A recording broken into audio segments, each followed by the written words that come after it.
Hey everyone, thanks for clicking on my video. This is Rocky and this will be my top moments from episode 11 of Arrow. So first off, I definitely found it both comical and kind of sad at how disorganized Team Arrow is right now. I mean, Laurel's trying to be Sarah, but in all honesty, she's just proving how much she's not. By the end of the episode, she definitely finally realizes this and sees what the stakes truly are with putting on the mask and, trying to pretend to be a hero. And it scares the hell out of her. But she does find herself and some new motivation. So, good character advancement there for her.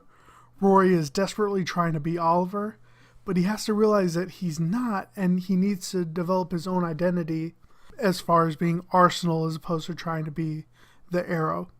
Now, Diggle tries his best in this episode to protect Laurel, but realizes that, he can't stop her, so it seems like he's probably going to take on more of the mentor role for her, seeing as the actor that played Ted Grant, he's actually going to be on a different show now, so we may or may not actually see Ted Grant again on the show, which is pretty sad, as I was actually hoping for some good Black Canary and Wildcat team-ups, but we'll see what the future brings for that.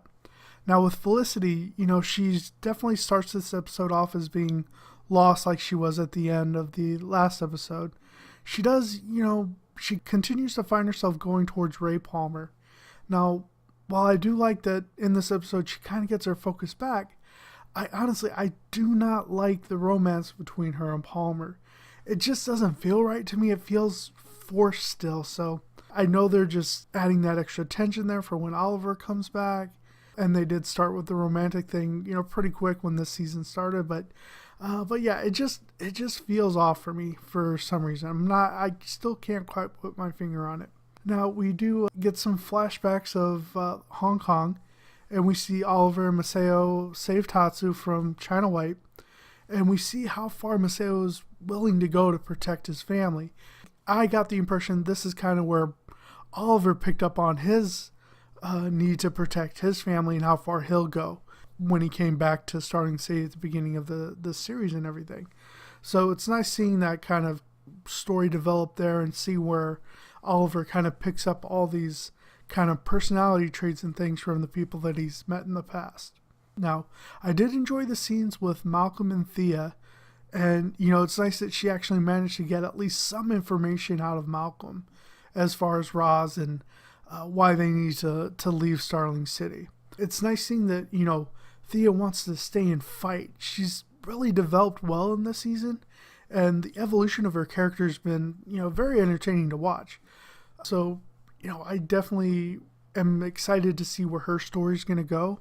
If at some point she's going to break away from Malcolm and join up with Oliver, I don't know, but it's just nice seeing that confidence in her character. So looking forward to seeing some more advancement there in the story. We do see Oliver's recovering very quickly, and Tatsu seems to attribute his survival to both the extreme cold temperatures as well as his determination to live. And based off his little kind of dream sequence, it seems that his will to leave is definitely connected to Felicity and, the fact that he loves her.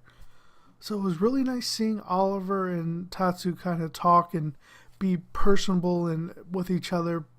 And it seems that based off what we've seen and heard, it seems like something probably unfortunately happened to Masao and Tatsu's son in the past. And Masao blames himself for it, which is why he ended up joining the League, it seems, and, giving up his name and taking up the name of Sarab. Now, in this episode, we see a lot more of Vinnie Jones. And that's a great thing, because I gotta say, he looked like he was just having a blast in this episode. And I always love seeing when an actor or actress genuinely enjoys what they're doing on screen, as it just makes the viewing so much better.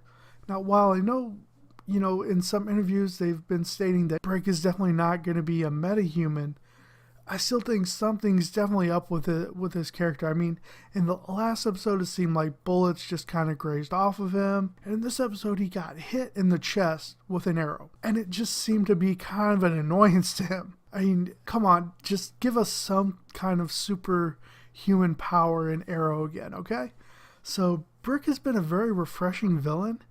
And look, I mean, now he has the Glades under his control, so Oliver's going to be coming back to, a completely wrecked city again, fortunately. So we'll see when he's going to be coming back. It'll probably be in the next, probably 3 episodes, I think. I don't know if it's going to be in the return or before the return that he actually gets back to starting, but based off of what we've seen, I think it's going to be either in that episode or after, but we'll have to see how it goes from there. Now, while I did find this episode kind of dragged in a few spots, it was still a very entertaining episode. And definitely a lot of heartstrings were pulled and some darn near torn out of people's chests. Between Oliver's dream, Laurel talking with Sarah's voice, Tatsu and Maseo.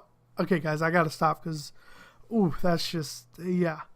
So many emotions were brought up in this episode in those scenes. I think they're, honestly, I think they're showing Oliver's recovery at a very enhanced rate, and I hope we're going to get some kind of explanation of that, and, that it's not just going to be something that, well, plot-wise, they just needed to move it along. Hopefully, story-wise, there's going to be some reason why he's recovering so fast, as it seems like, originally we thought he was actually dead and came back, and this, it sounds like, he never actually fully died. But hopefully we'll get some further explanation on that. Honestly, I would have preferred a little less Oliver in this episode, but, he's the main character, so, they've got to keep him on the screen, right?